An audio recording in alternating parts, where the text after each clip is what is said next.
ማስረጃ ስጠኛ። ቁርአን ላይ ቆምና አላግራለሁ ሚል ስጠኝ። አላግራለሁ ሚል ስጠኝ። ሲ አላህ እግር እንዳለው ከቁርአን ላይ ማስረጃ ስጠኝ። ሲ አላህ በቁርአን ላይ እኔ ማንንም ምንንም አልመስልም ፍጥረታትን አልመስልም ብሏል። ስለዚህ እግር ልሰጥ የምችለው ጎበዝ። ቴንኪው። ሐዲስ ላይ ደግሞ ቡሃሪ እግር ሰጥቶታል። ቡሃሪ 48 ቡሃሪ 7439 አንዴ ክፈትልኝ። 48 ኮን ያክል ርቀት ብትሄድ እስልምናን ምንም እርከን ልታወጣለት አይችልም። እኔ ልስጥህ ቀላል አይደል? ማየት እርከን አታወጣለትም። ሚውት አታርገኝ። እያወራን እስከሆን ድረስ ሚውት አታርግ። ሚውት አታርግ። የትም ያክል ምንም እርከን ልታወጣለት አይችልም። አንተም ደግሞ እውቀት የጎደለ ሰውን አንተስ ቆይ አታልቅስ። አሁን ላንብብልህ። እንደዚህ ይላል ቡሃሪ 48 ላይ አዳምጣውን ይነበብልህ። የነብይ ሐዲስ ነው። እንደዛ ብለህ ስለምታመን ናዌት ራይነስ አነስ እንደተረከው ዘ ፕሮፌት ሰይድ ነብዩ እንደዚህ ብሏል። እሱ እንድታስተምረኝ አልፈልግም። ጎበዝ ከደርሰማ ይሄንን እንድነግረኝ እንድታስተምረኝ አልፈልግም። ሐዲሱን ተሸማቀቀበት። አልሸማቀቀበትም። አዳምጥ። አንድ አባል አግኝተናል። እዚያ አጨብጭቡ። አንድ አባል ተገኝቷል። የከዳ ያ ሐዲሱን ተሸማቀቀበት ማለት ነው። ተመዝገብ፣ በውስጥ ጻፍና ተመዝገብ ወንድሜ። ያ ይሄን አዲስ ፈስርልን አለ። እውቀት ስለሚያንስ ማለት ነው። እኔ ካንተ የትኛውን እውቀት ልካፈል ነው? ቴንክ ዩ። ከስር ያላችሁ አብያዎች ማይም ስለሆንኩ ነው። ከስር እናውን ስድብህን ቀጥል በኮሜንት ላይ ይበቃል። እዚህ ናል ካለቀስክ። ስለዚህ ዋብያዎች ጭንቅላት አልባ የምታመልኩት አካላት እኛ ፊት አምላካችሁ እንድፌ እንዳታደርጉት መቼም ማለት ነው። ለአንዴና ለመጨረሻ ጊዜ ነው አከርካሪውን የሰበር ነው ያለህን እንዳይነሳ አድርገን የሰበር ነው። እኛ ፊት እዛ እንደማከት በፊት ጉራ እንደመንፋት ኔቨር አታስቡት። አላህ አንድ ነው።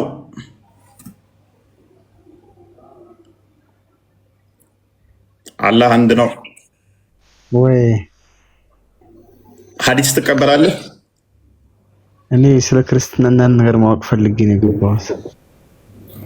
ሐዲስ ትቀበል ነበር? ና አትቀበልም? ያለፈው ነበር። ያለፈው ማለት ነበር ነው። አሁን ክርስትና ልቀበል ነው የገባሁት። ስለ ክርስትና አስተምሩኝ። ትምህርት በውስጥ ሄድና ተማር። ከስር ተማር። ቤት ቃል እንጻፍለት። ደደብ አንተም ብሎ አዋቂ አታልቅስ። ስቱፒድ ሌላስ? ስቱፒድ ነገር ነው። ሌላስ? እውነት ልብ ካለ ከውስጥ አውራ። እውነት ዛሬ ብዙ ታርታላችሁ። ሌላስ? ከውስጥ አውራ። ልብ ካለ አይሻልም? ከኩሱ ተገለጠ እንዴ? ያልተገለጠ ኮብሌዶ እንዴ? የሰዎች ጤና አላችሁ? ምን መልስ እኮ የለውም። ጨርሰዋል እኮ እሱ እኮ አልተገለጠም ብሎ ሄደዋል። ተስማምታችኋል። የዋሃብያ ኡስታዞች ተቀብለዋል። አህባሾች አልተቀበሉም።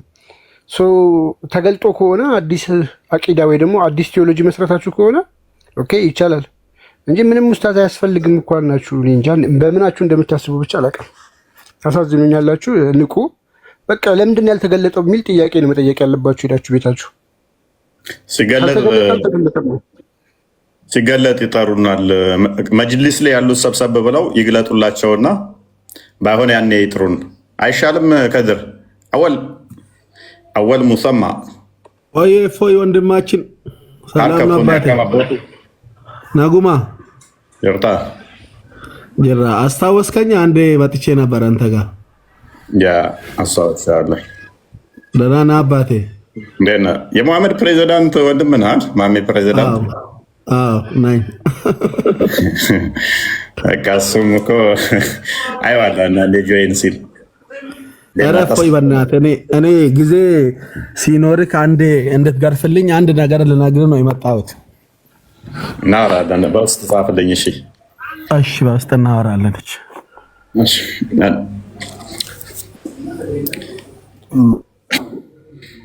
ሚፍታ ደግመህ ገብተሃል። ሚፍታ እሰማለሁ መሰለኝ። ምን አልከኝ? ከድር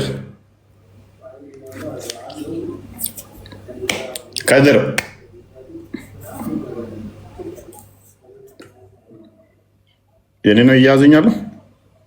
እሱ ጋር መሰለኝ እነሱ ጋር ሳይሆን አይቀርም። ኦኬ ኦራይት። ሱራ የተወሰኑ ጥቅሶችን እንመልከት። እሺ ሱራ 11 አንድና አንድ ክፈትልኝ። ቁርአን ደጋግሞ ራሱን የቻለ እንደሆነ ይናገራል። ነገር ግን ዋብያዎች የምታምኑትን አላህን ቁርአን ላይ ዲፌንድ ማድረግ ትችላላችሁ? አትችሉም። የምታደርጉት መቼ ነው? እነ ኢብኑ ተሚያ እነ መሐመድ አብዱል ዋሃብ ትናንትና የመጡ የእነሱን መጽሐፍት ይዛችሁ ነው። ትናንትና የመጡ ለጥያቄዎች ምላሽ የተዘጋጁ መጽሐፍቶች ይዛችሁ ነው ዲፌንድ የምታደርጉት።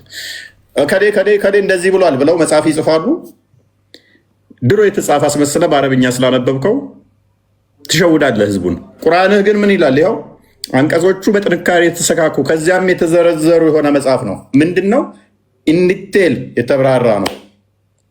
ግልጽ ነው። ሱራ 6 ኦኬ ሂድ 7ንም ክፈተው 52 አይ ቲንክ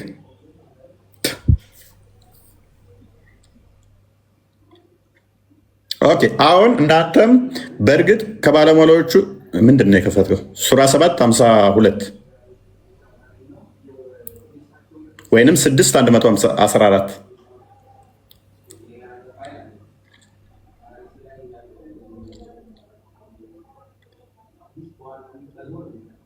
በደንብ አስተውሉ። እንደዚህ ላለው እርሱ መጽሐፉ ያ መጽሐፉን በደንብ አስተውሉ። እርሱ ያ መጽሐፉን የተብራራ ያልተብራራ ይላል ነው የተብራራ ሆኖ ወደ እናንተ ያወረደ ሲሆን ካላህ ሌላ በደንብ አስተውሉ። ካላህ ሌላ ዳኛን እንፈልጋለን በላቸው። ሙስሊሞች ካላህ ሌላ ዳኛ ትፈልጋላችሁ? ጠበሪ፣ ቆርጦቤ፣ አራዚ ምናምን እነኚህ ከጊዜ በኋላ ከ100 ዓመታት በኋላ የመጡ ከ300 ከ700 ከ1000 ዓመት በኋላ የመጡ ቁርአንን ያብራራሉ ስትሉ ቁርአኑ ደግሞ ምን ይላል? ካላህ ሌላ ዳኛ አያስፈልግም። ቁርአኑ ግልጽና የተብራራ ነው። አብራሪ አያስፈልግም። 15 አንድ ነው። እነዚህ የገላጩ መጽሐፍ አንቀጾች ናቸው። ምን መጽሐፉ ገላጭ ነው፣ ሁሉን ነገር የሚገልጽ ነው። 1211 ቁርአን ምንድን ነው? ግልጽና የተብራራ ነው እያለን ነው። ደጋግሞ ግልጽና የተብራራ ነው። ምንም ማያስፈልገውም ሌላ አብራሪ። ሌላ አብራሪ ማያስፈልገው ከሆነ ለምንድን ነው እሱ ጠበሪ እንደዚህ ብሎ፣ ቁርጡቢ እንደዚህ ብሎ፣ አራዚ እንደዚህ ብሎ፣ ዘመርካሺ እንደዚህ ብሎ፣ ጀለሌን እንደዚህ ብሎ፣ አልመውዲዲ እንደዚህ ብሎ? ማናቸው? እነኚህ ተራ ሰዎች እኮ ናቸው። ማንም ያውቃቸው የለም። ማንም ያውቃቸው የለም። ከ700 ከ1000 ዓመት በኋላ የመጡን ሸይኹል ኢስላም ኢብኑ ተይሚያ እንደዚህ ብሏል። ማናቸው እነኚህ? በግልጽ ቁርአኑ ምን እያለ አብራሪ አንቀጾችን በእርግጥ አወረድን፣ ሌሎችንም መጽሐፍ ያብራራል እያለን ነው። 1211 ሌሎችንም ያብራራ እንደሆነ እየነገረን ማለት ነው። 1211 ስለዚህ ሁሉንም ያብራራ ከሆነ ግልጽ ከሆነ ምንድን ነው የሚሰራላችሁ ሌላ መጽሐፍ? ሌላ አብራሪ ምን ያስፈልጋችኋል? አያስፈልግም። ቁርአኑ ደጋግሞ እያለ እየተናገረ ምን ይሰራል? በታሪኮች ውስጥ ለአእምሮ ባለቤቶች በእርግጥ መገሰጫ ነበር። ይህ ቁርአን የሚቀጣጥፍ ወሬ አይደለም፣ ግን ያን በስተፊቱ ያለውን አረጋጋጭ ለነገር ሁሉ ለነገር ሁሉ ግማሽ ይላል፣ ፓርሻል ይላል፣ ኑሱን ይላል ነው። ለነገር ሁሉ ለነገር ሁሉ በስተፊቱ ያለውንም አረጋጋጭ ለነገር ሁሉ ገላጭ ለሚያምኑ ህዝቦች መሪና ችሮታ ነው። ለነገር ሁሉ ገላጭ ከሆነ አይ ቁርአን አልተገለጠም፣ ሌላ የሚገልጸው ያስፈልገዋል፣ ሁሉን ነገር አይናገርም የምትል ከሆነ ከቁርአን ጋር እየተጋጨ ነው። ቁርአንን ለነገር ሁሉ ገላጭ ነው እያለ ስለሆነ 638 ለነገር ሁሉ ገላጭ ከሆነ ሌላ ገላጭ ለምን ያስፈልጋል? ገላጭ ነው እያለ ማለት ነው። ከተንቀሳቃሾች ምድር ምናምን በራሪዎች በሁለቱ ክንፎች በምድርም በራሪ መሰሎቻቸው ህዝቦች እንጂ ሌላ አይደሉም። በመጽሐፉ ውስጥ ምንም ነገር አልተውንም።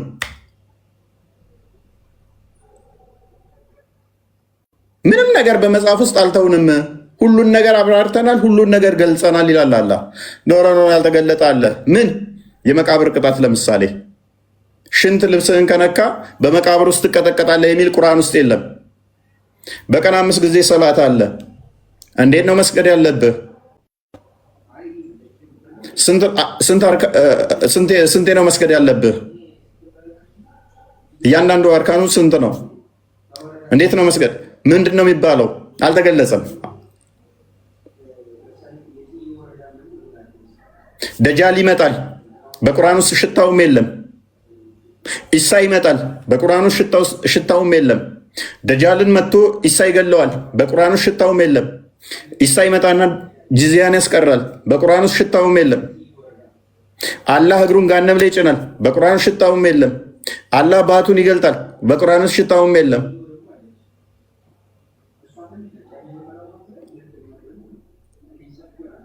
አላህ ራሱ ማን ነው?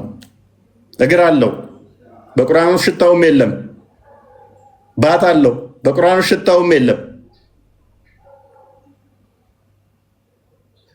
አላህ እጅ እንዳለው ብቻ ነው በቁርአን ውስጥ ፊትና እጆች ያሉት። ከፊቱ በቀር ደግሞ ሁሉም ነገር ይጠፋል። የአላህ እግርና እጁም ጠፊ ይሆናል ማለት ነው። ፊቱ ሲቀር የአላህ ፊት ሲቀር ሁሉም ይጠፋል ስለሚል አላህ እንደ ቅርንጫፍ በጋ ሲመጣ ዛፍ ቅጠሉ እንደሚራገፈው አካላቱም ይራገፋሉ ማለት ነው። ስለዚህ ግልጽና የተብራራ ነው። ሌላ አብራሪ አያስፈልገውም። ካላህ ውጭ ዳኛ አያስፈልግም። ሱራ 6:114 ላይ ካለ አይ ሌላ ያስፈልገናል ይሉሃል። ስለዚህ ቁርአን እየቀጠፈ እየዋሸ ነበር ማለት ነው። ቁርአን ቀጣፊና ውሸታም ነበር። ሀባሽ ነበርክ ወይንስ ዋብያ ነበርክ? አወል ወልጀማ ነበርኩኝ።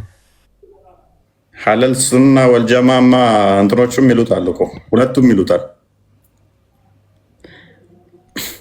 እንደዛ ነው የምንለው እኛ ጋር ጅማ ውስጥ። ጅማ ወንድሞችስ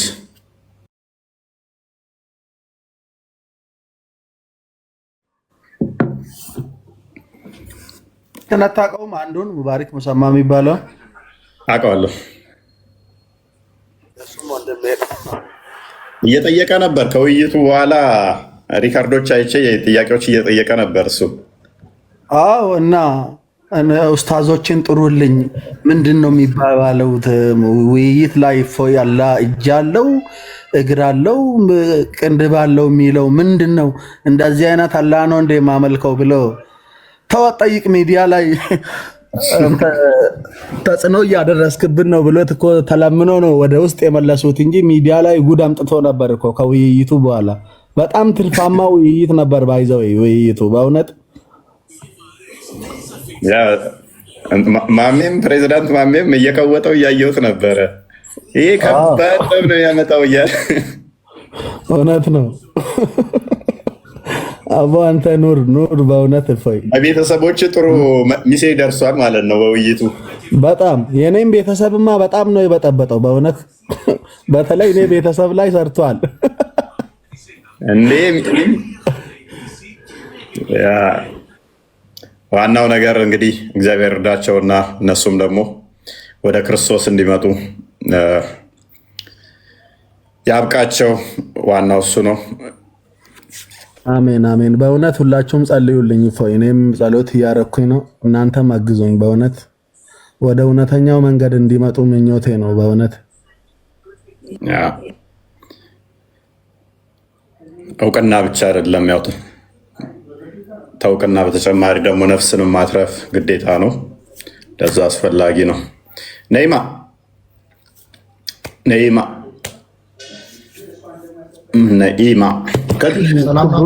በዚህ አጋጣሚ ለእንትን አንድ መልዕክት ስላስተላልፍ አይ ቲንክ ዛሬ ቪዲዮ ፎይም ለቋል። ግቡና ያንን ቪዲዮ እያያችሁ ኮሜንት ላይ ኮፒ ሊንክ ምናምን የሚያስፈልገው ነገር በሙሉ አድርጎ እኔም ቪዲዮ ለቅቅ ያለው ይህንንም ግቡና እዩት። በተከታታይ ሰሞኑ ስለመለቅ እያያችሁ ኮፒ ሊንክ አድርጉልን። የፎይን በተለይ ግቡና ኮፒ ሊንክ ሪፖስት አድርጉለት። አይ ቲንክ አካውንቱ በጣም እየመቱበት ስለሆነ ሁላችሁም እየገባችሁ እንድታዩ ያሳያቸው። የፎይን ከተመቸ የትኛው ቪዲዮ እንደሆነ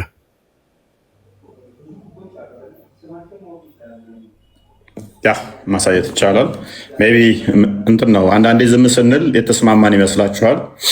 ከውይይቱ በኋላ በጣም ብዙ ቪዲዮዎች ተሰርተዋል። ከቴሌቪዥን እስከ መስጊድ ላይ የተሰሩ አሉ። የስም ማጥፋዊ ዘመቻዎችም በዛው መጠን ነበረ። እፎይ ከዋብዮች ጋር ሶሪ ከአባሾቹ ጋር ተስማምቶ ነው ዋብዮቹ እንደዚህ ብለው ኢቨን አንድ ቤት ነበሩ ዋብዮቹ አይሚን ሀባሾቹ እንደዚህ ጠይቅ እንደዚህ በል እያሉት ነበር ምናምን በጣም ቅጥፈት የሞላበት እንትን ንግግሮች ሲናገሩ እንሰማለን። ይሄ ጤናማ አይደለም። ዊኪ ከቻልክ አንድ ያሳያቸው። እንደዚህ አይነት ነገሮች ማጥራት ስለሚያስፈልግ ነው ቪዲዮ የሰራ ነው እንጂ የካድንም ኮፒ ሊንክ አድርጉለት። እንደዛ ነው።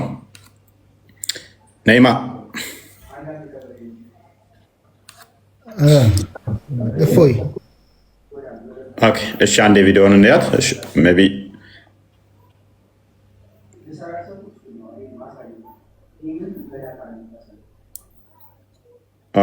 እሱ ነው። ሚዩት ነው። ያ ፈትቻለሁ። በቂ መልስ የሚሆነው እፎይ እናንተም መደገፉና እናንተ እፎይ መደገፋችሁ ወላሂ አልዓዚም በቂ መልስ ነው። በቂ መልስ ኸላስ። የእናንተን ሹብሃ እፎይ ይዞ መምጣቱ እኛ ምን አይነት ሐቅ ላይ እንዳለን ገላጭ ነው። ነው አይደለም ወንድሞቼ? ወላሂ ነው አይደለም? የእናንተን አቂዳ እፎይ ይዞ ሲመጣላችሁ መደንገጥ እኮ ነው ያለባችሁ። እናንተ እንዴ ለካ እኔ እየተከተልኩ ያለሁት መንገድ የእፎይ መንገድ ነው። እኔ ያዝኩት መንገድ የእፎይ መንገድ ነው የሚያስብለው ማፈር ነበረባችሁ። ቪዲዮውን እንደሰማችሁት ነው። እፎይ እናንተን መደገፉ፣ እናንተ ደግሞ እፎይን መደገፋችሁ። እፎይ እኛን የደገፈው በምንድን ነው? የእናንተን ጉድ ነው ያወጣው። እንደውም ከእፎይ ከሚያምነው እምነት ጋር የሙጀሲማ ወይም የዋሃብያ እምነት አንድ ነው። የምትደጋገፉት እናንተ ናችሁ። ሁላችሁም ልዩነት የላችሁም። ምናልባት ያቀራረጻችሁ ሁኔታ፣ ያስተሳሰባችሁ፣ ያስተማመናችሁ ውሸት አንዳንድ ዝምታዎች እውነት ይመስላሉ። ይህ የውብ እንግዲህ እንደሰማችሁት ወይ ከአባቶች ጋር ድምፅ አይሰማም እንዴ? ይሰማል። አሳልፈውና ሁለተኛውን አድርገው ራሱ እንሰጥበታል። ሁለተኛው ምን ሁለተኛው ቪዲዮ አለ? ምን አይደለ ይሄንኛው ላይ እዚሁ ላይ ትንሽ ድምፁን እንትን በለው ሁለተኛ ቪዲዮ አለ ነው በመሀል መደገፋችሁ ያ ሌላ አጀንዳ ተፍጠሩ። በጣም ይገርማል እኮ ደግሞ አፍራሽም አቂዳ አላት እንዴ? አቂዳ አለኝ ብላ ደግሞ በአሁኑ ሰዓት በጣም አቂዳ እምነታችን ተነካ፣ ወሃብዮች አጠፉ ምናምን ይላል። ሱብሃንአላህ ኢላዚ ይህ ኢባደተል ቁቡር ያሳባችሁት ነው። አህባሽም እምነት አለው እና ታዲያ የአንተን አስተሳሰብ ያልተከተለ ሁሉ አህባሽ የሚል ስያሜ ስለሰጠኸው እኛም አካልን እናምልክ እንዲያንተ ጅስምን ተጀምሮ ያልተጨረሰን ግዑዝ ማለት ነው እናምልክ። ይሄ እኮ ህፃን ልጅ ቢረዳው ራሱ እኮ መቀበል የማይችል ነው። የሆነ እግር ያለው ባክ ያለው ፊት ያለው ራስ የሌለው አሻንጉሊት መሆን የማይችል በጅምሩ የቀረ ይሄ ጣዖት አውሬ ማለት ነው። አውሬን በላይ ያስፈራራል ይሄ እና ይሄን እናምልክ። እንግዲህ በቤታችሁ ውስጥ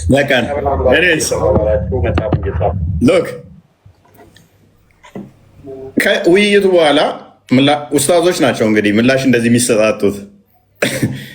ግን እኔን ሀባሾቹ የዋብያ ደጋፊ አድርገው ያመጡኛል፣ ዋብዮቹ ደግሞ የሀባሽ ደጋፊ አድርገው ያመጡኛል። ወላ አንደኛው ደግሞ ቤት ውስጥ ራሱ ሀባሾች ነበሩ፣ እነሱ ነበር ሲመክሩት የነበረ እንዲያርግ እንዲበል እንዲሆን እያሉት ነበረ። ይሄ ውሸት ነው። እኛ በሃይማኖት ላይ ከዋብያም ከሀባሾችም ጋር ምንም የሚያመሳስለን አንድ የሚያደርገን ነገር የለም። ፔሬድ ምንም የሚያገናኘን የለም። ደጋግመው የቀጠፉት ግን ዋብዮቹ ናቸው። በጣም ብዙ ኡስታዞች ውሸት እኔ እንዴት አይምሯችሁ እንደሚፈቅደው ሀባሾቹ ጋር አብረው ሆኖ ነው እየመከሩት ነው እንዲህ እንዲያደረገው። እነሱ ናቸው ያስተማሩት፣ እነሱ ናቸው የነገሩት። ይሄ ሊትራሊ ውሸት ነው፣ ውሸት ነው። ኡስታዝ ተብላችሁ በዚህ መጠን መዋሸት፣ ኡስታዝ ተብላችሁ የሌለን ነገር ታሪክ እየፈጠራችሁ መናገር ቅጥፈት ይባላል። ስለዚህ ስለዚህ እኔ የማንኛውም አሽከር አይደለሁም፣ የማንም ተላላኪም አይደለሁም። የማንኛችሁም አስተምሮ ተኔ ጋር ደግሞ የሚስማማ አይደለም። ዋብያም ሆናችሁ ሀባሾችን ብትሆኑ ተኔ ጋር አንድ አይደለንም። ልክ እናንተ ልክ እንዳለው ይህንኛው የሀባሹ አላህ ምን አለ? ሀባሹ ምን አለ? የዛኛውን ኡስታዝ ያንተ አላህ ተጀምሮ ያላለቀ ጣዖት ነው፣ አውሬ ነው እንደውም አለው። አላህን ነው እንግዲህ ዋብዮች አላህ ብለው የሚከተሉትን ከአውሬም በላይ የሚያስፈራ ነው፣ እንኳን ልናመልከው የሚዘገንን ነው። ስለዚህ እዛው ነው መጨረስ ያለብህ። የአንተን አምላክህን የሚዘገንን አውሬ ነው እያለህ እፎይ እንዲህ ያለ እፎይ እንደዚህ እናንተ ምናምን እያላችሁ ሌላ ትለጠፉ።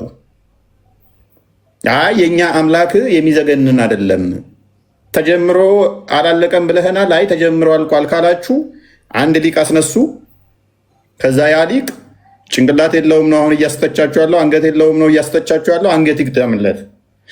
ከአቡ ሁሬራ እንደሰማሁት አቡ ሁሬራ ከነቢዩ እንደሰማው ታቢያው ከከሌ እንደሰማው ብሎ አንድ መጽሐፍ ይጻፍና ከዛ ያ መጽሐፍ ይኸው እዛ መጽሐፍ አይደለም። ቆይ እናውራ ስርዓት። ስለዚህ ጭንቅላት አለው የሚል አንድ መጽሐፍ ይጻፍላችሁ። ከዛ አንደኛው ይነሳና ደግሞ አንገት ያለው የሚል አንድ መጽሐፍ ይጻፍ። ከዛ በኋላ ሙሉ ይሆናል። በቃ ምን ፋይን በቃ ምንም አያጣላም እኮ በቃ። ከዛ አላህን ትገጣጥሙታላችሁ፣ ትሞሉታላችሁ። በቃ እዛ ጨርሱ። እኔ ጋር ትምጡ። እፎይ ነው እንደዚህ ያደረገን፣ እፎይ እንደዚህ ከከሌ ጋር ተመካክሮ ምናምን ለእሱ አያስፈልግም። በቃ የተሻለው መንገድ ምንድነው? እሱ አንድ ሰው አስነሱ፣ መጽሐፍ ይጻፍ። በቃ ጭንቅላትና አንገት ይምላለት፣ የቀሩ አካላቶችን ይገጣጥምለት። ሴት እኛ የማንም አይዲዮሎጂን ተሸካሚ አይደለንም። እኛ ጥርት ያልን ክርስቲያኖች እንጂ ሀባሽሙን ሺያሙን አህመድያንሙን ዋብያሙን ከኛ ጋር ምንም አትገናኙ። አራት ነጥብ ሰው እንደዛ ነው። ነይማ እፎይ ክርስቲያን የት ነው አለው? ለምን አትነግረንም? ቶፒኩ ላይ ግባ። እኔ ሙስሊም አይደለሁም። ክርስቲያን የት እንዳለ ለመጠየቅ ነው ገባ። ፕሮፋይል ምንድን ነው እሱ? ነቢዩ መሐመድ ጌ ነው ባይዘው። ይሄን ንገራቸው። ኦኬ እሺ፣ ፕሮፋይሉን ቼክ አድርግልኝ ክርስቲያን።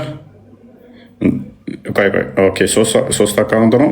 ኤኒዌይስ እሺ፣ እንዴት ነው ብሎክ እናደርገው? ይህን ልጅ ኦኬ፣ ቃል ታገኘዋለህ? አገኘው እዚህ ላይ እስኪ ካየሁት እየፈለግኩት ነበር። አገኘው ቦልቀው ጭንዳቃ መቀለጃ ያለብኝ ባለጌ ሰዎች ዋሃብያ ላይ የምንጠላውን ነገር ይዛችሁብን እዚህ አትምጡ ፕሊስ። ይህ ክርስቲያናዊ ስለ ምግባር ፈልግና ቦልቀው። እሺ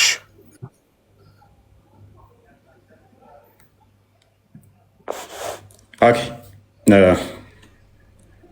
ላይፍ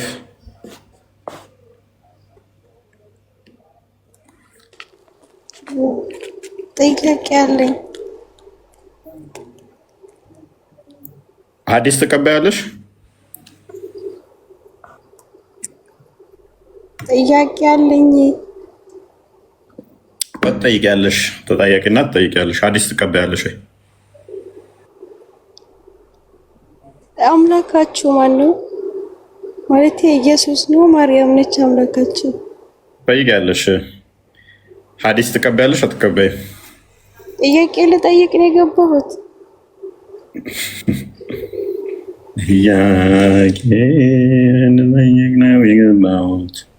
ሐዲስ ትቀበይ? አይቻልም እኮ ማለት ነው። እኮ ሐዲስ ትቀበያለሽ ወይ? እኔ እኮ እያልኩህ ነው፣ ጥያቄ ለመጠየቅ ነው የገባሁት። እና ምንድን ነው ሙስሊም ከሆንሽ እኮ ሐዲስ እቀበላለሁ አልቀበልም ነው የተጠየቅሽው።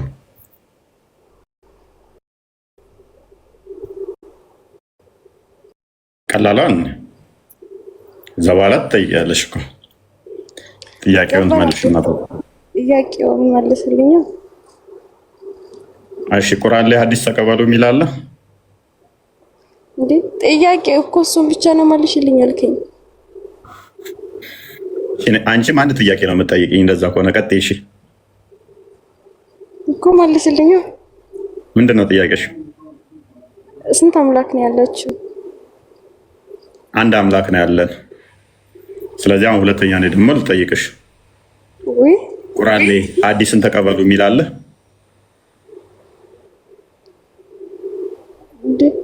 አንተ እዚህ ጋር እንትን ልታስተምረናል መጽሐፍ ቅዱስ አምላክ ያኔ ልሰብክ መሰለኝ ቁጭ ያልከው። እኔ በፈቃደኝነት አንተ ደግሞ እዚህ ጋር ፈቃደኛ ሆነህ ነው አይደል? ስለዚህ መጠየቅ አለብኝ፣ ትመልሳለህ። እሺ ጠይቂ። መልስልኝ። መለስኩልሽ እኮ። ምንድን ነው የጠየቅሽኝ? እኔ እኮ ማወቅ ፈልጌ ነው። እንደ አታስተምረም እንዴ? ማወቅ ፈልጌ ነው። ታዲያ አንተ ምንድን ነው ጥያቄሽ? እሺ ስንት አምላክ ነው ያለው? አንቺ ግን ስንት አምላክ ነው የምታመልኪው? አንቺ እኛ አንድ አምላክ እኮ አለሽ። አንቺ ግን ስንት አምላክ ነው የምታመልኪው? እስኪ እኔም አንድ አምላክ ነው የማመልከው፣ ግን የኔን ሳይሆን ምኑ ነው አንድ? ምኑ ነው አንድ እንዴ? እኔ ልከራከር አይደለም ልማር ነው የገባሁት። አይ አንድ ስትይ ምኑ ነው አንድ ያልሽው? በምን ነው? በምንነትና ማንነት አለ። በምኑ ነው አንድ? ስለሱ መጠይቃችሁ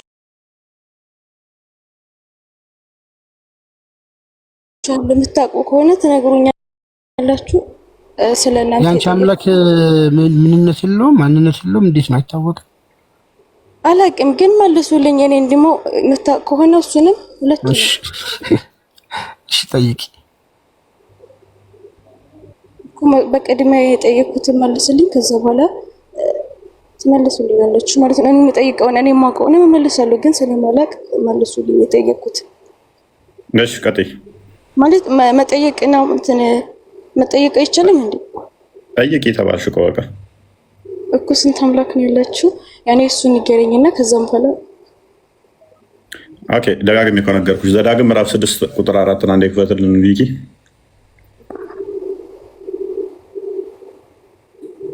አንተ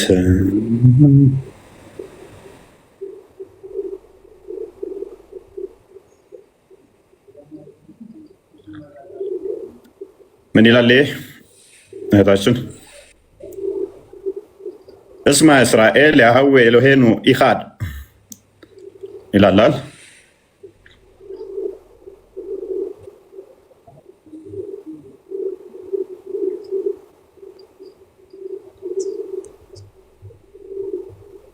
ሰማሽ? ምን ይላል? ስንት አምላክ አለን ይላል? አምላካችን እግዚአብሔር አንድ ነው። እግዚአብሔር አንድ ነው። እግዚአብሔር ነው ማለት እኔ እኮ ሶስት አምላክ እንዳላችሁ ምናምን ነው ያኔ።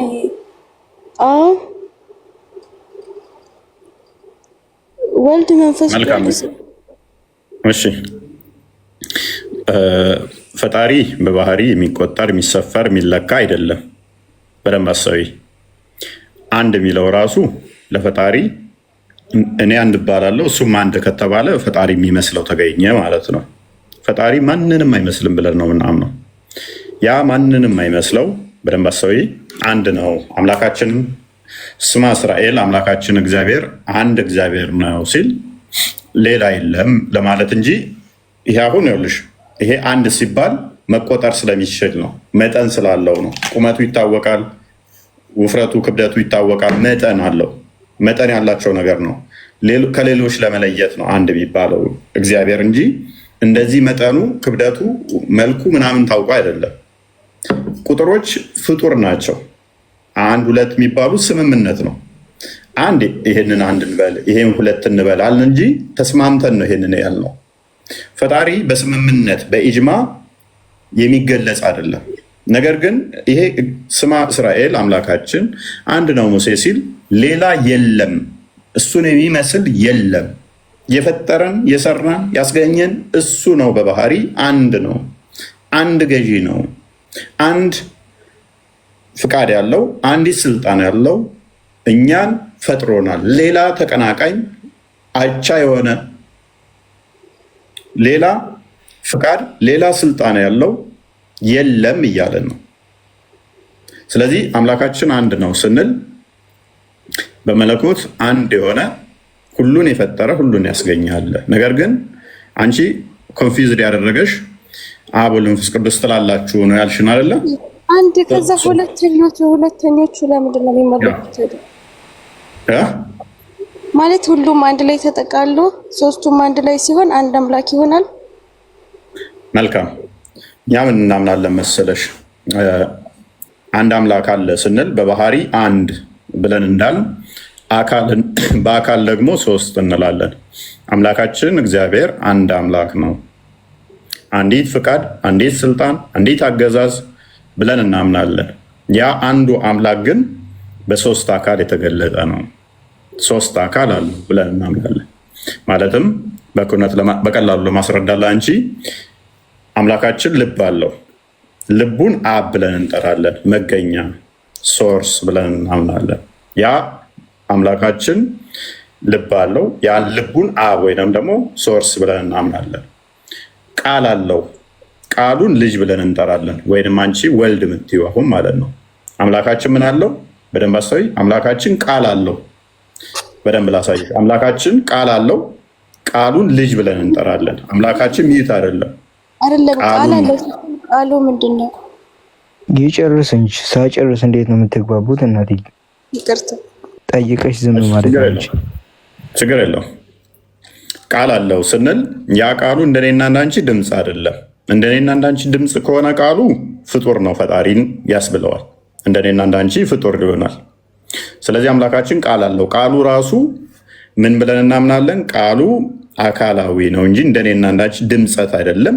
መፍጠር የሚችል ማስገኘት የሚችል መስራት የሚችል ሁሉን የፈጠረ ነው። ፈጣሪ ራሱ ዓለማትን የፈጠረው በምኑ ነው? በቃሉ ነው። ያ ቃሉ አካላዊ ነው ብለን እናምናለን። ስለዚህ ያ እኔ ማለት የሚችል ማስገኘት የሚችል ቃሉን ምን ብለን እንጠራለን? ልጅ ብለን እንጠራለን። አምላካችን ሙት አይደለም፣ ወይንም ደግሞ ህያው ያልሆነ አይደለም። ህያው ነው አምላካችን። የባህሪ ህይወቱን ረመሰዊ እስትንፋሱን እስትንፋስ ስልሽ ደግሞ በአፍንጫ እንደዚህ እንደምትይ እንዳታስቢ። የባህሪ ህይወት ስልሽ ደግሞ እንደኔና እንዳንቺ ነፍስ ብለሽ እንዳታስቢ። አላህ ነፍስ ስላለው የባህሪ ህይወቱን ደግሞ መንፈስ ቅዱስ ብለን እንጠራለን። ስለዚህ አምላካችን ምን አለው? ቃል አለው። ቃሉን ልጅ ብለን እንጠራለን። እንደኔና እንዳንቺ ድምፅ አይደለም፣ መፍጠር የሚችል ነው። አምላካችን ምን አለው? ህይወት አለው። የባህሪ ህይወት ሶሪ። ያ የባህሪ ህይወቱ ደግሞ ምን ብለን እንጠራለን? መንፈስ ቅዱስ ብለን እንጠራለን። ስለዚህ ሶስት አካል ስንል አምላካችን ቃልና የባህሪ ህይወት አለው እያልን ነው።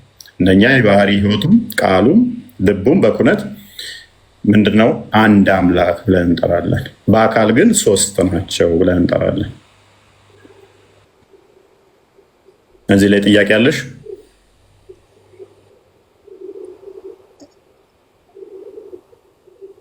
ላይፍ እየሰማሁህ ነው። እሺ ያ ሜቢ ግልጽ ላድርግልሽ። አንቺ ጋር ካስታወሽ እናንተ ጋር አላህ ቃል አለው አይደለ? ቁርአን ለምሳሌ አላህ ቃል ነው ብላችሁ ታምናላችሁ አይደለ? ቁርአን ደግሞ ፍጡር አይደለም ትላላችሁ።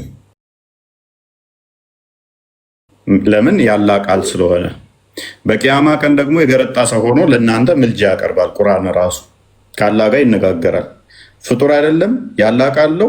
በቂያማ ቀን ደግሞ ይነጋገራል። አየሽ፣ ቃሉ ራሱ መናገር ይችላል ማለት ነው። ፍጡር አይደለም ቃሉ ራሱ። ያላህ ቃል ፍጡር ነው ካልሽ ምን ያመጣብሻል መሰለሽ? አላህ ቃሉን ከመፍጠሩ በፊት ዲዳ ነበር የሚል ያመጣብሻል። ቃሉ ያላህ ፍጡር ነው ካልሽ ቃሉን ከመፍጠሩ በፊት አላህ ምን ይሆናል ማለት ነው? ዲዳ ይሆናል። ከዛስ ቃል ይፈጥርና እንደ ፍጡር ነው በቃል በተፈጠረ የሚናገረው። በቃሉ ደግሞ ሁን በሚል ፈጥሯል። ስለዚህ ቃሉን ራሱ ፈጥሮ ከሆናላ በሁን ሲፈጥር ደግሞ በፈጠረበት ፈጠረ ማለት ነው። ያንን ሁንን ደግሞ የፈጠረበት ሌላ ሁን ያስፈልገዋል ማለት ነው። ስለዚህ ፈጥሮ ፈጠረበት የሚል ያመጣል ማለት ነው። ስለዚህ ምንድነው የምታምኑት እናንተ ራሳችሁ? ቁርአን ያላ ቃል ነው ፍጡር አይደለም ብላችሁ ነው የምታምኑት። እኛ ደግሞ ምን እናምናለን? ቁርአን የአላህ ቃል ነው ፍጡር አይደለም እንደምንለው አንተ አሁን ለምሳሌ ምን ቃል የሆነው ምን ነው? እሺ ለምሳሌ አንተ ቁርአን ማለት ነው እኛ ልጅ ምትዩ አሁን ወይንም ደግሞ ወልድ ብለሽ ስትይ ነበር ቅድም አይደለ? ወልድ ያልነው አሁን አንቺ የአላህን ቃል ቁርአን አልሹ። እኛ ደግሞ ከሱ የተገኘ የሱ ቃሉ ነው የአብ ቃልን ምን ብለን የባህሪ ቃሉ ምን ብለን እንጠራለን? ልጅ ከሱ የሚወጣ ከሱ የተገኘ እንጂ ልጅ ሲባል ልክ አንዲት ሴት በ9 ወር አርግዛ እንደምትወልደው እያልን አይደለም። የሱ የባህሪ ቃሉን ከሱ የተገኘውን ከሱ የተወለደውን ከሱ የወጣውን ምን አልነው? ልጅ ብለን ጠራ ነው። ልጅ ብለን የምንጠራው ቃሉን ነው የባህሪ ቃሉን እንጂ በደንብ አስተውይ። 3 ሰዎች እንደዚህ ቁጭ ቁጭ እንዳሉ እኔ ያለው ቪኪ ያለ አንቺ ያለሽ እንደዚህ 3 አምላኮች ቁጭ ቁጭ ያሉ ራሳቸውን የቻሉ የተነጣጠሉ የራሳቸው ፍቃድ ያላቸው የራሳቸው ስልጣን ያላቸው እንደዛ ከሆነ እሱ አማልክት ነው እና ምንም እንደዛ በእድሜ በዘመን የሚቀዳደሙ ልክ እኔና አንቺ እንደምንቀዳደሙ ቪኪ እዛ ጋር የራሱን እንትን አለው ፍቃድ ነው የራሱ ስልጣን አለው። እኔም እዚህ ጋር ላይ እንደዛ አናምንም። እሺ አሁን ደግሞ ማለት ነው ያኔ አሁን አምላካቸው ኢየሱስ ነው ማለት ነው አይደል? አሁን ኢየሱስ ስንል አሁን እነኚህ 3 እዚህ ላይ ስላሴ ላይ በደንብ ከገባሽ ወደ ኢየሱስ ስትመጪ ምን ይሆናል መሰለሽ? ቀደም ብዬሻለሁ አምላካችን ቃልና የባህሪ ህይወት አለው ብዬሻለሁ አይደለ? ቃሉ ሎክ ከ3ቱ አሁን እኔን ከነገርኩልሽ ከ3ቱ በተለየ አካሉ ቃል የአብ የባህሪ ቃሉ በስጋ ተገለጠ ብለን እናምናለን። የአብ የባህሪ ቃል በስጋ ተገለጠ። ልክ እናንተ ያላ ቃል በቁርአን ተገለጠ ብላችሁ ታምናላችኋል። ቁርአን ያላ ቃል ነው ፍጡር አይደለም ብላችሁ ታምናላችሁ። ወረቀቱ የሚታይ ነው፣ የሚዳሰስ ነው፣ የሚነካ ነው፣ ግን ፍጡር አይደለም ስቲል ትላላችሁ ቁርአን።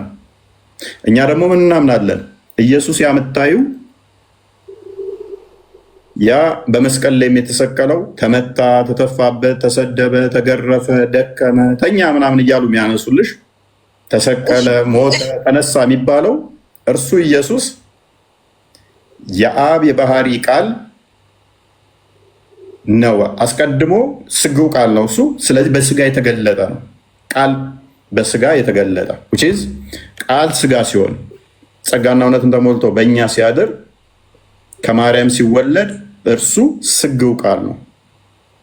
ያ ስግው ቃል ደግሞ አስቀድሞ ዓለማትን የፈጠረው እርሱ ቃል ብቻ የነበረው ከማርያም ሲወለድ ስጋና ደምን ከማርያም ተካፈለና በሰውነቱ የመለኮት ሙላት ተገልጦ ይኖራል ማለት ነው። ስለዚህ ያ ኢየሱስ የምታዩ እንደኔና እንዳንቺ ስጋና ደም አለው፣ እንደኔና እንዳንቺ እጅና እግር አለው። ነገር ግን እንደኔና እንዳንቺ ስጋና ደም ብቻ አይደለም፣ እርሱ እግዚአብሔር ነው። ለምን? የአብ የባህሪ ልጅ ነው። የአብ የባህሪ ቃሉ ነው። በሰውነቱ የመለኮት ሙላት ያለ ነው። ቃል ስጋን የተዋሃደ እርሱ ስግው ቃል ነው። ልክ አንቺ መጽሐፍ ብትጽፊ ለምሳሌ የሆነ መጽሐፍ ብታነሺ ለሴ ይሄ መጽሐፍ አሁን መጽሐፍ ነው። ቁርአንንም ባመጣ ደግሞ እሱም መጽሐፍ ነው። ልዩነቱ ምንድን ነው? አንቺ ያኛውን ቁርአን ምን ትይዋለሽ? ፍጡር አይደለም ትያለሽ። ለምን ስትባይ ነው የአላህን ቃል ይዟል ትያለሽ። ወረቀት ነው፣ መጽሐፍ ነው አይደለ? ነገር ግን ቁርአን ጋር ስትመጪ ኖ ፍጡር አይደለም። ለምንድነው ፍጡር አይደለም ያልሹ? በዛ መጽሐፍ ላይ ምን አለበትና ያላ ቃል አለበት ብለሽ ስለምታምኚ ማለት ነው። እኛ ደግሞ ክርስቶስን ምን ብለን እናምናለን? እርሱ ስግው ቃል ነው፣ ስጋን የተዋሃደ ቃል ነው። እርሱ መለኮት የተዋሃደው ነው። ስለዚህ እርሱ መለኮት የተዋሃደው እንደመሆኑ የመለኮት ሙላት በሰውነቱ ተገልጦ የሚኖር እንደመሆኑ ቃል ስጋን የተዋሃደ እንደመሆኑ ሁሉን የፈጠረ ነው፣ ሁሉን ያስገኘ ነው እና እንደዛ ነው እኛ ምናምኑ። ታዲያ ኢየሱስ በፊትም ጌታ ከሆነ እንዴት ነው ተረግዞ የሚወለደው? እሱ ሰው ነው ማለት ነው። አሁን ደግሞ ማርያም አርግዛለች አይደል? ተረግዞ ተወለደ። ያኔ ያለ ወንድ ልጅ አላችሁት። አምላክ ታዲያ ይረገዛል? ያ በደንብ አስተውይ። አስቀድሞ ስጋና ደም የለውም ነበር። ቀደም ሶስቱን ነግሬሻለሁ። ሶስት አካል እንዴት ነው ምንለው ሚለውን በደንብ ነግሬሻለሁ። ቃል አስቀድሞ ነበረ፣ ስጋ ሳይኖረው ደም ሳይኖረው ሳይታይ በጠባብ ደረት በአጭር ቁመት ሳይወሰን በዓለም ከዓለም ውጭም በሙላት ያለ ነበረ። ሁሉን ከፈጠረ በኋላ ግን ከማርያም እሷንም ፈጠራትና ቃል ያ ቃል አንዴ ሜይ ቢ መክፈት ተቻልክ ቪኪ ፈጠን እናድርገውና መጽሐፍ ቅዱስ እያሳየናት ቢሆን የተሻለ ይመስለኛል። ሎክ ዮሐንስ ወንጌል ምዕራፍ 1 ላይ በደንብ አስተውይ። በመጀመሪያ ቃል ነበረ፣ ያ ቃል በእግዚአብሔር ዘንድ ነበረ፣ ያ ቃል ዓለምን የፈጠረ ነበረ፣ ያ ቃል እግዚአብሔር ነበረ። ሎክ በመጀመሪያ ቃል ነበር፣ ቃልም በእግዚአብሔር ዘንድ ነበር፣ ቃልም እግዚአብሔር ነበር ይላል። በመጀመሪያ ምን ነበር? ቃል ነበር። ይሄ መጀመሪያ ዓለም ሳይፈጠር የነበረ ቃል በእግዚአብሔር ዘንድ የነበረው እርሱ ራሱ ቃል ምንድነው? ፈጣሪ ነው። የፈጣሪ ቃል ፍጡር አይደለም፣ ፈጣሪ ነው። የባህሪ ቃሉ እርሱ አካላዊ ነው፣ መፍጠር የሚችል ነው። እንደኔና እንዳንቺ ድምፀት አይደለም፣ አካላዊ ነው። ይህ ቃል በመጀመሪያ በእግዚአብሔር ዘንድ ነበረ፣ ሁሉ በእርሱ ሆነ። በቃል ሁሉ ምን ሆነ? በእርሱ ሆነ። ከሆነውም አንዳች በደንብ አስተውይ፣ አንዳች ስንኳ ያለ እርሱ አልሆነም። ያልሆነ ነገር ምንም የለም። ስለዚህ ሁሉ የሆነው በምንድን ነው? በቃል ነው የሆነው። ቁጥር 10 አድርገው። ሁሉ በቃል ከሆነ የሆነውም እንኳን አንዳች ያልሆነ በሱ ከሌለ ይሄ ቃል ነበረ፣ በዓለም ነበረ፣ ዓለሙም በእርሱ ሆነ፣ ዓለሙም አላወቀውም። ዓለም ሊዳስሰው ሊነካው ሊያየው አይችልም፣ ምክንያቱም መንፈስ ነውና። በዓለም ሞልቶ ግን ያለ ነው ቃል። ይህ ቃል ቁጥር 14 ላይ ቃልም ስጋ ሆነ። ቃል ምን ሆነ? ስጋ ሆነ። ተለወጥ አይደለም፣ ህድረት አይደለም፣ ሚጠትም አይደለም። ቃልም ስጋ ሆነ። እንዴት? ጸጋና እውነትንም ተሞልቶ በእኛ አደረ።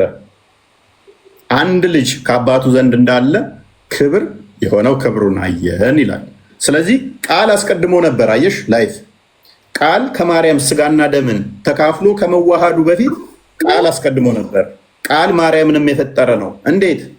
ሁሉ በእሱ ሆነ፣ ከሆነውም አንዳችስ እንኳ ያለ እርሱ አልሆነም ስላለን ሁሉ የሆነው ዓለሙ ሁሉ የሆነው በማን ነው? በቃል ነው። ይሄ ቃል ግን የዘመኑ መጨረሻ ሲደርስ ዕብራውያን 1 ቁጥር 1 ላይ ክፈትልኝ። የዘመኑ ፍጻሜ ሲደርስ ከማርያም ተወለደ። ያ ቃል ከማርያም ስጋና ደምን ተካፍሎ ስጋው ቃል ተገለጠ ከእርሷ። ይኸውልሽ ከጥንት ጀምሮ እግዚአብሔር በብዙ አይነትና በብዙ ጎዳና ለአባቶቻችን በነቢያት ተናግሮ ይላል። እነ ሙሴን፣ እነ ኤልያስን፣ እነ ዳዊትን፣ እነ ኢሳያስን እግዚአብሔር ነቢያትን ሲልክ ቆየ። ሲልክ ከቆየ በኋላ መጨረሻ ላይ ግን አንዲት ድንግል ከቤተልሔም ማርያም የተባለች ከእርሷ የእግዚአብሔር ልጅ ተወለደ። አስቀድሞ የነበረው ቃል ከእርሷ ስጋና ደምን ተካፍሎ ተገለጠ። እንዴት? ያው ሁሉን ወራሽ ባደረገው ደግሞ ዓለማትን በፈጠረበት በልጁ በዚህ ዘመን መጨረሻ ለእኛ ተናገረ። ልጁ ምንድን ነው አለ? ዓለማትን በፈጠረበት። ዓለም የተፈጠረው በማን ነው? ቅድምም እንዳሳየሽ እዛ ላይ በቃል። ቃሉን ምናልን የአብ የባህሪ ቃሉን ልጅ ብለን እንጠራዋለን። በእርሱ ተናገረን። በቃል። ስለዚህ እኛ ክርስቶስ ምን ብለን እናምናለን? በስጋ የተገለጠው 2 ልደቶች አሉት ብለን እናምናለን። አንደኛ ዘመን ሳይቆጠር ጊዜ ሳይለካ ፍጥረት ሳይመጣ የአብ የባህሪ ልጁ ነው። ልጅ ስንል አባት ልጅን እንደሚበልጠው እንደሚቀዳደመው አይደለም። ልጅ ስንል ከሱ የተገኘ ከሱ የሚወጣ ስለሆነ ቃሉን ያኔ አምላክ ከሆነ ማለት ነው። ሳይወለድ በፊት ማን ይጠብቀው ነበር? እንትም ማለት ነው። ማለት እሱ ከተወለደ ማን የፈጠረው እቺ ምድር ምናምን ማለት ነው። እነሱ ላይፍ እየሰማሽኝ አልነበረም ማለት ነው። ዓለምንም የፈጠረው እሱ ነው እያልኩሽ። እንዴት? ያኔ ቃል ሆኖ አስቀድሞ ቃል ነበር እኮ እሱ ራሱ ቃል ነበረ። ያ ቃሉ ድምፅ አይደለም እንደኔና እንዳንቺ የፈጠረ ነው። ይኸው ሁሉ በእርሱ ሆነ። በቃል ቃል ራሱ ሁሉን ፈጠረ። ያ ቃል ማይታየው ግን በሚታይ ስጋዋ ተገለጠ። ያላ ቃል አስቀድሞ ዓለም ሳይፈጠር ነበር አልነበረም? ላይፍ የአላህ ቃል ቁርአን ምን አስቀድሞ ነበር አልነበረም? ያላ ቃል ነበረ። እሺ ቁርአን ላይ የተገለጠው ያላ ቃል ነው አይደለ? ስለዚህ ቁርአን ላይ አሁን እናየዋለን፣ ይነካልም አይደለ? ቁርአኑ ያላ ቃል ይነበባል። አስቀድሞ የለም ማለት ይቻላል? ወረቀቱ ላይ ከመሆኑ በፊት ያላ ቃል የለም ነበር ማለት ይቻላል? አይቻልም። ጎበዝ። ስለዚህ እኛ ምንድን ነው የምንለው? ክርስቶስ በስጋ ከመገለጡ ቃል ስጋው ቃል ስጋን ከመዋሃዱ በፊት የለም ወይ? እንዴት ትሄዳለች ታዲያ? በፊት ነበር። ያ የነበረው ግን ስጋና ደም አልነበረውም። ኢየሱስ ተብሎ አይጠራም ነበር። ኢየሱስ የተባለው መቼ ነው? ከማርያም ሲወለድ ቃል ስጋን ሲዋሃድ ፈልጎ ነው የተወለደው። ስጋና ደም መሆን ፈልጎ ነው የተወለደው። መጀመሪያ ቃል ነበር። ያ አሁን እንኳን አነበብኩልሽ። አሁን ያነበብኩልሽን ሜይ ቢ ድገምላት። ፈልጎ ነው ወይ? በሚገባ እግዚአብሔር በብዙ አይነት ጎዳና በነቢያት ሲናገር ቆይቶ መጨረሻ ላይ በልጁ ተናገረን። ስለዚህ እግዚአብሔር በዚህ መልኩ ተናገረን። ለምሳሌ አሁን እናንተ ጋር ሁሌም አላህ ወደ ቅርቢቱ ሰማይ ይወርዳል አይደል? እናንተን ጸሎት ለመስማት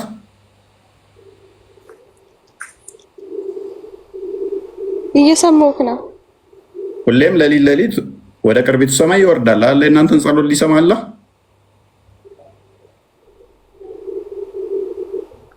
መልሽልኛ። እየሰማሁህ ነው። አዎ ወይንም አይደለም በይኛ። አዎ አላህ ፈልጎት ነው ሁሌም ሌሊት ወደ ቅርቢቱ ሰማይ የሚወርደው ወይንስ አይፈልግ ነው?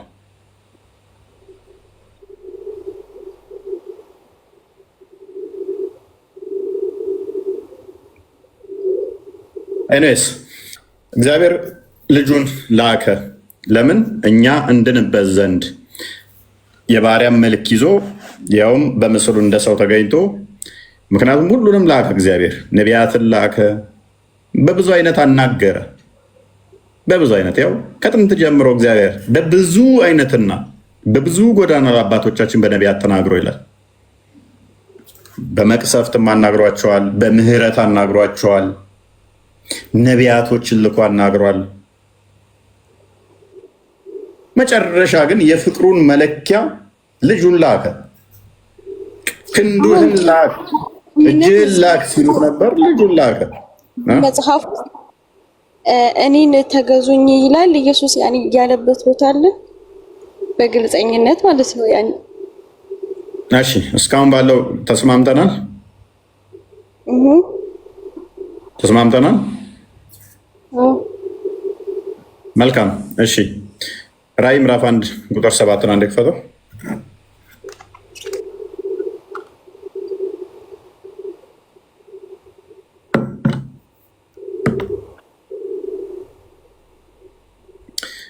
እሺ ቁጥር 8 ያለውና የነበረው የሚመጣው ሁሉን የሚገዛ ጌታ አምላክ አልፋ ኦሜጋ እኔ ነኝ ይላል። ሁሉን ምን የሚል ይላል እህታችን?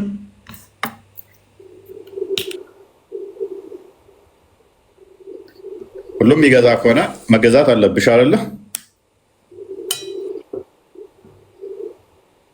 እሺ ወደዛ አድርግልኝ።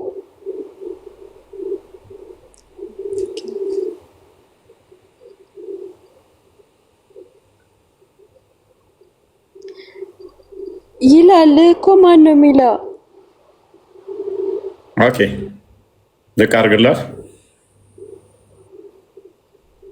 ኖ ቁጥር 7 ትንሽ ወደዛ እንደ ካሁኑ ቀጥሎ ያለው ይላል ከሚለው ቀጥሎ ያለው ከቁጥር 7 ጀምረሽ ቀጥይ።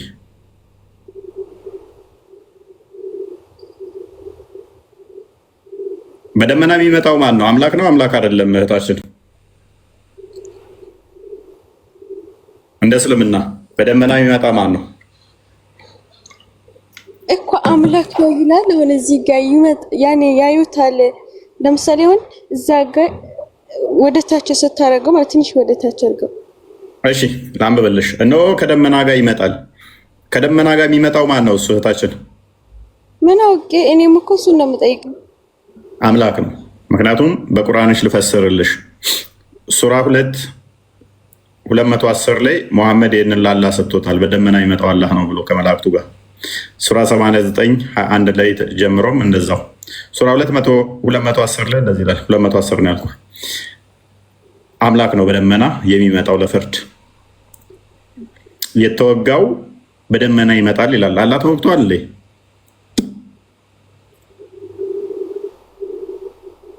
አላህና መላእክቱ ከደመና በሆኑ ጥላዎች ውስጥ ሊመጧችሁ እንጂ አይጠባበቁም ይላል። ስለዚህ በደመና የሚመጣው አምላክ ነው። ከአምላክ ውጭ የሚመጣ አለ በደመና ውስጥ ከመላእክቱ ጋር ላይፍ የለም። ስለዚህ ክርስቶስ እኔ ነኝ በደመና የምመጣው ብሏል። ማቴዎስ ወንጌል ምዕራፍ 24 ቁጥር 31 ይክፈተው።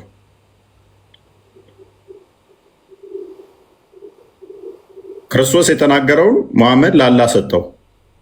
እሱ ከመላእክቱ ጋር እንደሚመጣ መላእክቶችን የሚልክ ማን ነው? ፈጣሪ ነው? ፍጡር ነው? ላይፍ መላእክቶችን የሚልክ በደመና የሚመጣ ማን ነው? ፈጣሪ ወይንስ ፍጡር?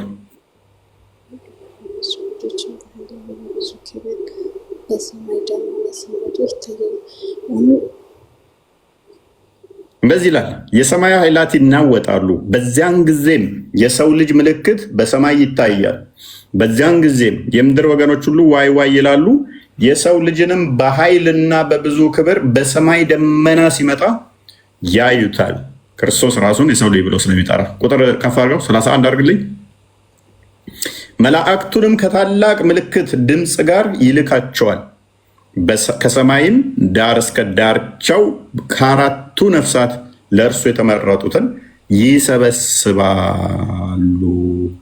ስለዚህ ማቴዎስ ወንጌል ምዕራፍ 25:30 አድርገው። ስለዚህ ከመላእክቱ ጋር ክርስቶስ ይመጣል፣ ይልካቸዋል። ይሄንን ማድረግ የሚችለው ደግሞ አምላክ ብቻ ነው። አምላክ ማለት የሚመለክ የምትገዢው ማለት ነው። የማይጠቅ ቁጥር 25 ነው ያልኩህ። ኦኬ ቁጥር 31 አድርግልኝ። ሶሪ የሰው ልጅ በክብሩ በሚመጣበት ጊዜ ከእርሱ ጋር ቅዱሳን መላእክቱ ሁሉ በዚያን ጊዜ በክብሩ ዙፋን ይቀመጣል። ስለዚህ ከመላእክቱ ጋር ይመጣል ክርስቶስ በያዘው ስጋ የወጉት ሁሉ እያዩት። ትንቢተ ዘካርያስ 9:9 ላይ አስቀድሞ ትንቢት ስለተነገረለት ማለት ነው። ይመጣል፣ በደመና ይመጣል። የወጉት ሁሉ ያሉ ዋይ ዋይም ይላሉ። ስለዚህ ከመላእክቱ ጋር በያዘው በነሳው ስጋ ይመጣል። ጻድቅ አዳኝ ሆኖ ንጉሳችን ይመጣል። 12:9 አይ ቲንክ። እሺ ግን ጌታችሁ ስለመሰቀሉ ምን ማስረጃ አላችሁ በመጽሐፍ? ምን ማስረጃ ትፈልጊያለሽ? ለምሳሌ ተሰቅሏል ትልልህ መስቀል ላይ ለኛ ብሎ ያታችን ብሎ ተሰቀለ ትላላችሁ። ያኔ ስለመስቀሉ ምን ታውቃላችሁ? ከራሱ ማለት ነው በመጽሐፍ ስለመሰቀሉ ምን ማስረጃ አላችሁ? እሺ እንደሚሰቀል ልስጥሽ። ዮሐንስ ወንጌል ምዕራፍ 2 ቁጥር 17 እንደሚሰቀል አስቀድሞ እንደተናገረ፣ ከዛ ደግሞ እያንዳንዱ ልስጥሽ በተርታ ግልጽ ነው እኛ ጋር 2:17 አይ ቲንክ። ደቀ መዝሙርቱንም የቤት ቅናት ይበላኛል። እሺ አይሁድ መልሰው እሺ ስለዚህ አይሁድ መልሰው ይህንን ስለምታደርግ ምን ምልክት ታሳየናለህ አሉት። ቁጥር 19 ኢየሱስም መልሶ እንዲህ አላቸው፣ ይህም ቤተ መቅደስ አፈርሱት፣ በሶስት ቀንም አነሳዋለሁ አላቸው። ግደሉኝ፣ በሶስተኛ ቀን እነሳለሁ አላቸው። ቤተ መቅደስ ሲላቸው ግን አይሁዶቹ ምን መሰላቸው? ያ በሰሎሞን ጊዜ የተባለውን የሰሎሞን ቤተ መቅደስ መሰላቸው። ስለዚህ አይሁድ ይህ ቤተ መቅደስ ከ46 ዓመት ጀምሮ ይሰራ ነበር፣ አንተስ በ3 ቀን ታነሳዋለህ አሉት።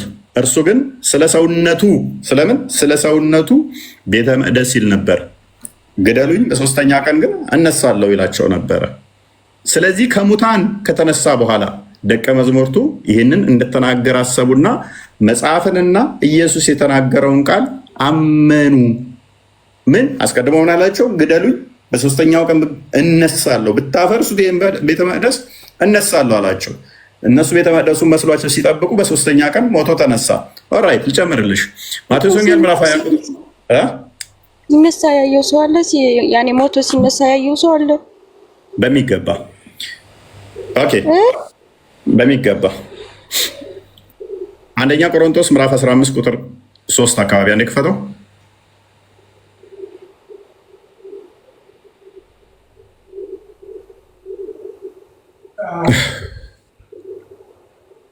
እሺ ኦኬ እሺ። እኔ ደግሞ የተቀበለውትንና ከሁሉ በፊት አሳልፌ የሰጠኋችሁ እንዲህ ብዬ መጽሐፍ እንደሚል ክርስቶስ ስለ ኃጢአታችን ሞተ ተቀበረም፣ መጽሐፍ እንደሚል በ3ኛው ቀን ተነሳ፣ ለኬፋም ታየ። ለማን ታየ? ለኬፋ ከፍ አድርግልኝ።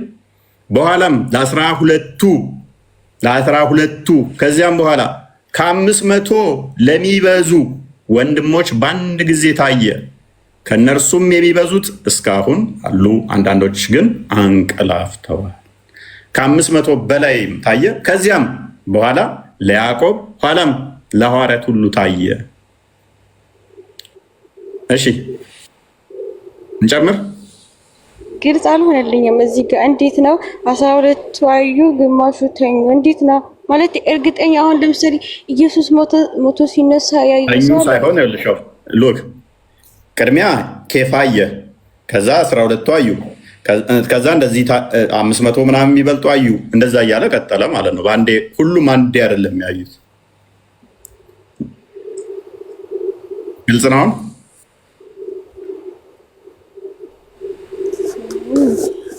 ዝቅ አድርግልኝ። እሺ ለኬፋም ታየ የሚለው እሺ፣ ለኬፋም ታየ በኋላም ለ12ቱ አይልም?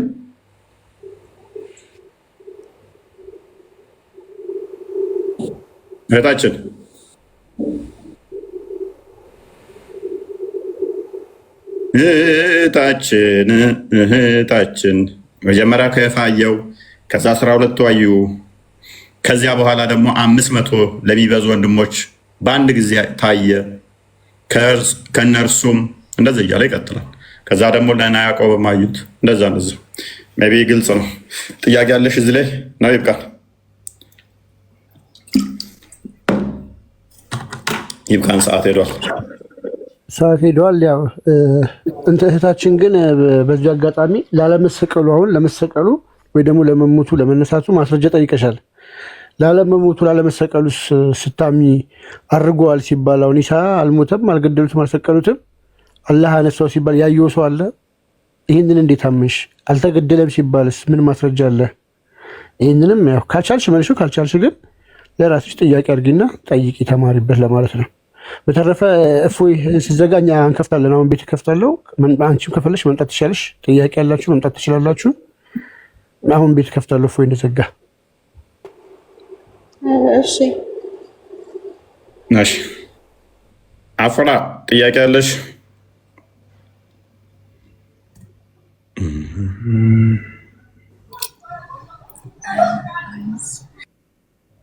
እሺ አወል ከድር ለዛሬ እንጨርስ። ደሃን ደሩ አወል ማጀልስ ነው። እፎይ ወንድማ አወል ከድር ከናም ቤክታ ካድሪን እምቤኩ አረና አርገያን ወልበራሜ ማሊ ወጅዱ በቻሉ ምን ወንድ በከዋጂ ፋቲቱ ነገር ነው ማዲ አወል ማለከረ ወልክጂ ሲንዳጋዴ ዶጋኪ ጂባመት ዲፋማ አያየ ለምበን ነራን ፈተ ጅርታ ሲንዳጋዴ ሶሪ ዲፋማ ጉዳ ደረሳኪያ በር ከድሪኒስ አየ ኦኬ ጃባዶ በለሰ ከኛ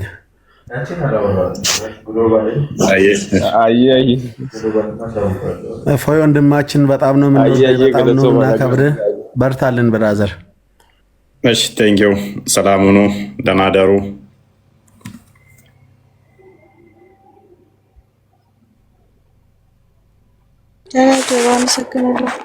እሺ ያው ቦስ እናመሰግናለን። መልካም አዳር። የምታመሹ ሰዎች ምናምን ካላችሁ ኑ፣ እኔ ቤት እከፍታለሁ። አሁን እንገናኝ። ቻው ቦስ። ትከፍታለህ ቶሎ? ሆስት ልስጥህ ወይ ትከፍታለህ ወይ ቶሎ? የአንተ ቤት ወይና ያስቸግራል ችግሩ። ያስቸግራል። ሜቢ ፎሎ ያላደረገኝ አለ እንዴ? እንደዛ ቢሆን አሪፍ ነበር። እሞክራለሁ ከተቻለ። ቶሎ ትከፍታለህ ወይ? ከፍተሃል? ያው አሁን ልከፍት ነው። ያው እንደወረድኩኝ ላክልኝ። እሺ ወይ ከመጣት ወዲህ እስኪ ፎሎ ላድርገህና አፍጥን። እሺ